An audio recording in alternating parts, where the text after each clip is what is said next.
What up, guys? My name is Eric. This is Racing Ram Fam, and today, guys, we're gonna be cutting the truck in half. Well, actually, like in 2/3. We're gonna be cutting the truck in 2/3.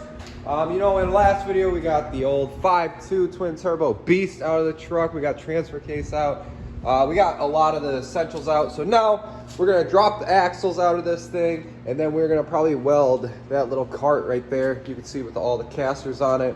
Underneath and onto the frame. We're gonna build some frame supports and just a bunch of fabricating, get the axles out, and then we're gonna be chopping this truck in half with a awesome Black & Decker Milwaukee Sawzall. Yep, you heard it right here. We got a Frankenstein that's gonna be cutting our truck in half. Truck's up on the hoist, and we're ready to drop some axles. So what we're actually gonna do is probably lower the truck down, and then we can roll the axles out from underneath it. You can see all of those all cracked loose. It's not dropping down for some reason. I don't know why. E-brake cable's cut, wiring harness is off. The frame is cleaned up too, because we're gonna be welding some supports in across the frame, because we're pretty much gonna be using the stock frame from right there where I cleaned off metal to about a little bit in front of where I cleaned off some metal there too. And that's all the frame rail we're gonna be using on Whitey, pretty much where the cab mounts are. And that's about it. We should probably weld some new rockers in, or just some flat plate or something. Cut these out and put some flat plate in on Whitey, so we can take the cab off and fix a little bit of this rust underneath, because we'll never be able to take the cab off again. Because the roll cage will be attaching it straight to the frame. Front tube frame will be attaching it to the cage, and the cage will be attached to the frame, and everything will be one giant piece, body, frame, and mine.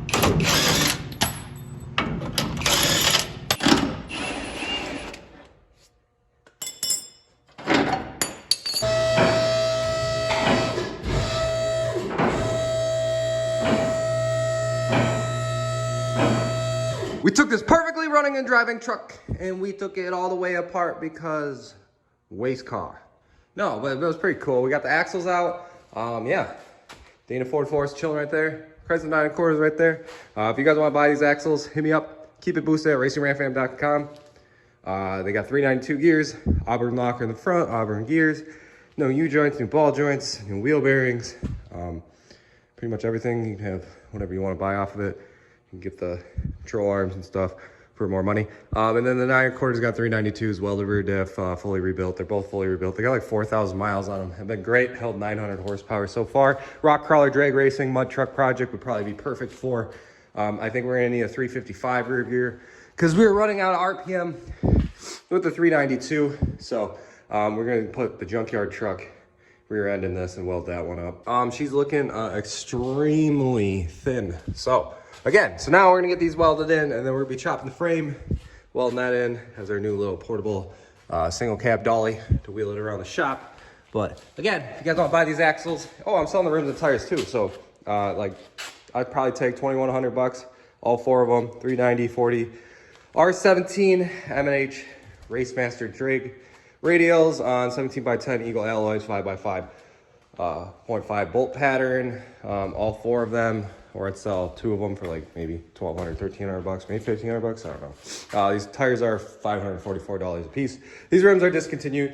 They're in really good shape. The rims are, and the tires are too. Tires have about half life left in them. Plans have changed a little bit, guys. We're gonna actually just scrap the whole frame and the whole bed and just do complete tube chassis, because we're there and why not. So we got the frame totally stripped down. We got the body bolts out of it. So we're ready to pull my trailer in and then drop the frame and the box on it and bring it to the scrapyard. We probably won't bring it to the scrapyard right away, because we'll probably fill the box up with scrap and then go to the scrapyard. But say goodbye to our 4-wheel drive frame and our frame in general. Just, I don't know, I feel like we're only gonna use from here to here on the stock frame, and I think we just do tube there. It's kind of absolutely pointless to use, what, 4 feet of the stock frame? I mean, it had the body mounts, but we're gonna tie the frame right into the body, so she'll be all one unit. Horrible on the road, but awesome and stiff for drag racing.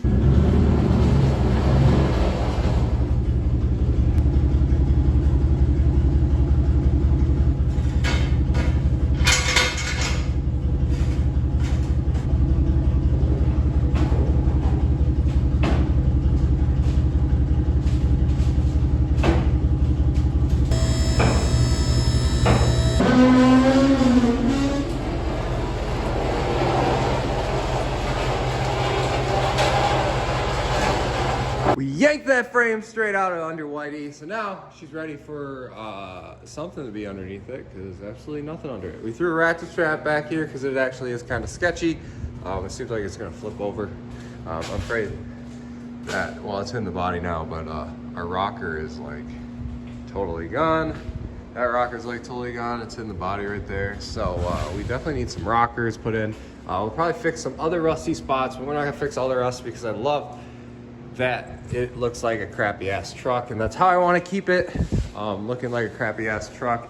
Might even put a topper on it to hide the cage that's in it. Now we're gonna wheel this dolly underneath it, probably in this area, and we're gonna physically weld that to this body so we can push this body around, put our cage in it, build our cage in it, get that all set up, and then we can start building the tube chassis for it over on the ground over there somewhere. She's just a weird little single cab truck rolling around on a dolly. It's so sad. It's just sitting on the ground, slammed. Personally, that's probably how high the truck's actually gonna be drag racing. So it's definitely gonna be something totally different. It is just a body now. There is nothing left to this truck. Frame's outside, ready to go to the scrapyard unless someone wants to buy it. And yeah, she is ready for a tube chassis.